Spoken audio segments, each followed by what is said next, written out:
Mic check check. Mic check. 1, 2. Can you hear me better now? I hope so. 안녕하세요. 잘하고요. Hi, my name is Chae. Welcome to my channel. Welcome back. Welcome. I want to revamp my whole YouTube, but that's another story. That's something else I'm gonna do separately.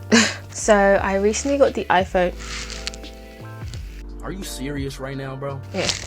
So I recently got the iPhone 14 Pro Max. And I wanted to film an unboxing, but it was just not up to my standards. So there's no unboxing for this phone, but I'm pretty sure there are loads and loads and loads of unboxing videos of people unboxing. I got the one in silver or white. I was kind of hoping it would match my laptop, but it does not. This is the color of my laptop and this is the color of my phone. So the previous phone I was using was the iPhone 11. It's very, very small in comparison. I'll just take the case off. I mean, this case lasted me a really good while. Like 2.5 years, almost 3 years. Yeah, so I've had the iPhone 11 since back when I made the video of how I edit my pictures. This phone has been really, really good to me. I've taken very good care of it. The screen, surprisingly, is still in really good shape. Like, everything about this phone is still in really good shape. Because I've kept it in the case its whole entire life. Like, this case is so good, it's so sturdy. I dropped my phone so many times and my phone is still like in perfect condition. There are some scratches and some bumps on the front, but it's just a screen protector, so it's okay. Comparison between the two, this one is way smaller compared to this one. Clearly. I mean, not that much though. Obviously there's one more camera. I've been wanting a phone with 3 cameras since like, I think the 12 or the 12 Pro Max. I don't know. I don't know why I want 3 cameras. I just thought it looked cool. I still have 256 gigabytes. So my iPhone 11 was 256 and now my 14 Pro Max is 256. I don't need that much gigabyte because I have like 1 terabyte of iCloud storage as I share my phone and my laptop together. So it just makes sense to just have more iCloud storage. Plus I can always get an external hard drive, which I'm planning to do anyways. So 256 felt perfect. 516 is just a bit too much for me, so yeah. Anyways, enough about the 11. Time for the 14. Now let's see what's on my iPhone. So here is my lock screen background. It's just me in the Gyeongbokgung Palace. I have the basic apps, which is the weather app, Instagram, FaceTime, contacts, the App Store. Now I have WeChat. WeChat is like the Chinese version of WhatsApp.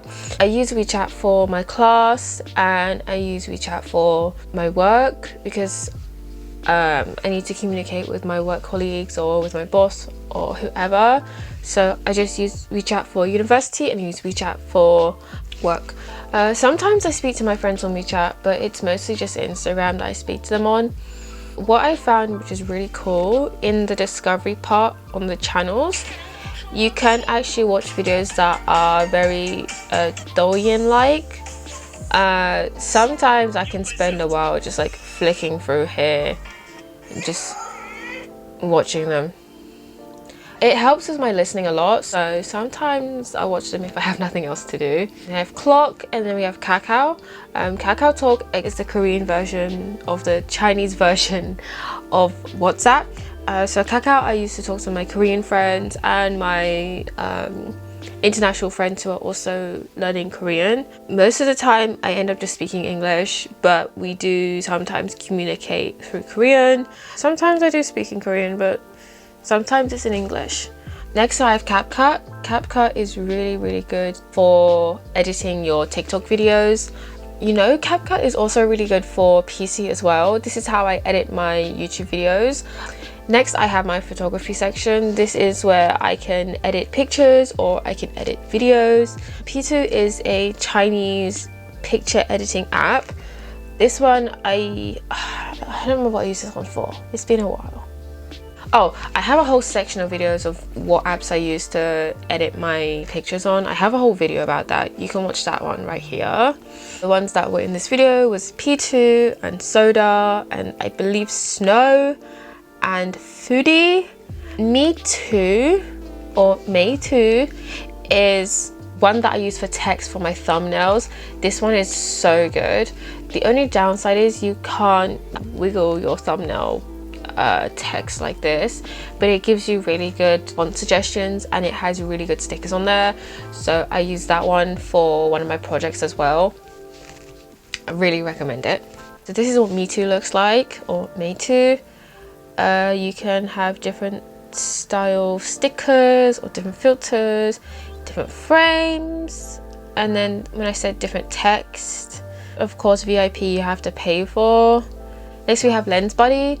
Lens Buddy is a self-timing camera photo app. If you have no one to take your pictures for you, then Lens Buddy is a really good app. I think you can have from 3 to 20 seconds between you and the camera to find your pose, and I think it's shutter speed camera as well, so you can take as many photos as you want in the time space that you have to take them. We have Canva. Canva again is just a photo editing app.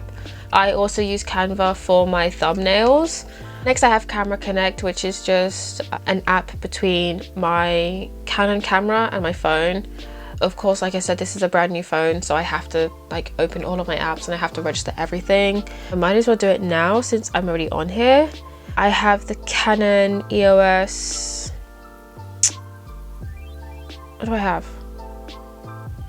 M50 Mark II. Okay, I will connect it later. For this app, you can just directly transfer the pictures and the videos from your camera to your phone. Also, I have this app on my laptop, which allows me to use my laptop as a monitor.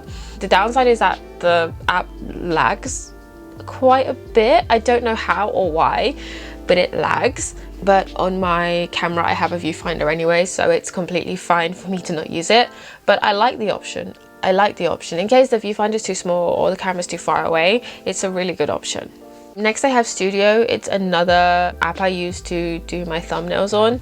Next we move on to the Zhongwen and Hangul, but I should change it to Hangugo.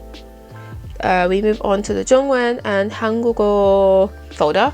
So for this folder I use solely for my Chinese studies and for my Korean studies. I have Plico, which is a Chinese English dictionary. Every single day, I use it every single day.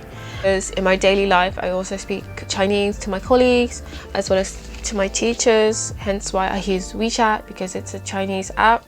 And even sometimes to my Korean friends who are learning Chinese, I speak to them on that as well. So it's just a dictionary app.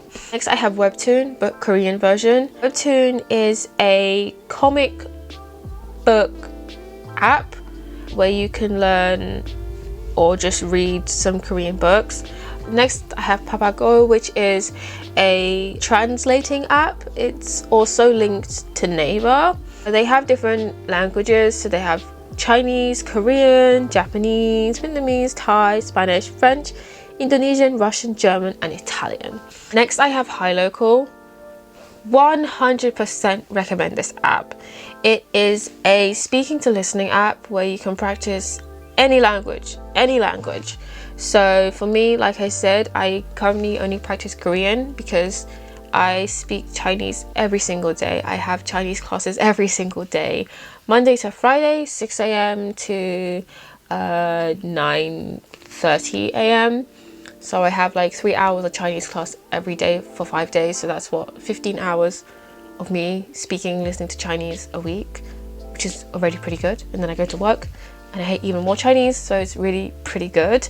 You can hear people speaking Korean and they have conversations. So today's conversation is about introducing your favorite YouTube channel. I have Raw Korean, which is another Korean learning app. I have Naver English Dictionary, which is a bit like Plico, but instead of Chinese dictionary, it's an Korean dictionary. I have Vuv, which is a Chinese version of Zoom. I have HSK5 and HSK4. These are Chinese language level apps. I have some books as well. You have 6 different levels of Chinese. And right now I'm on level 4 out of 6 or out of 9. And the app is just vocab and grammar and sentences and games and listening and which one is wrong, which one is right. But they don't have any speaking on this app. It's just listening and reading. I have Naver, which is the Korean version of Google. Naver Map, which is again linked to Naver. This one you can only use in Korea. Google doesn't work in Korea. Google Maps or Apple Maps does not work in Korea, so you need to use Naver Maps when you are traveling around Korea. It also tells you how much a journey would cost. Hongdae T-Money. So the one that's starred is the Airbnb that I was staying in, and the closest station to me was Hongdae University. So it would tell me how long it would take for me to get there, what lines to get, if I have to just get the bus or if I can just get 2 trains, and how much it would cost.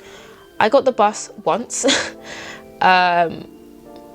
And it was very complicated. I had to go on TikTok to figure out how to take the bus in Korea. So I just ended up taking the train a lot. When you're in Korea, you also have to use a T-Money card. This is the T-Money card that I used when I was in Korea. Like, this is such a cute card. Next I have Xiaohongshu. Xiaohongshu is the Chinese version of Instagram. And oh my gosh, I love this app so much. As you can, like, my homepage is already designated to what I like to see. So I have a lot of unboxing videos, and I have some food, some fitness, some housing, some poses, and some fashion. I would say I use this definitely more than Instagram, but I don't really post because I'm not quite sure what to post. Like I said, it's just a Chinese app.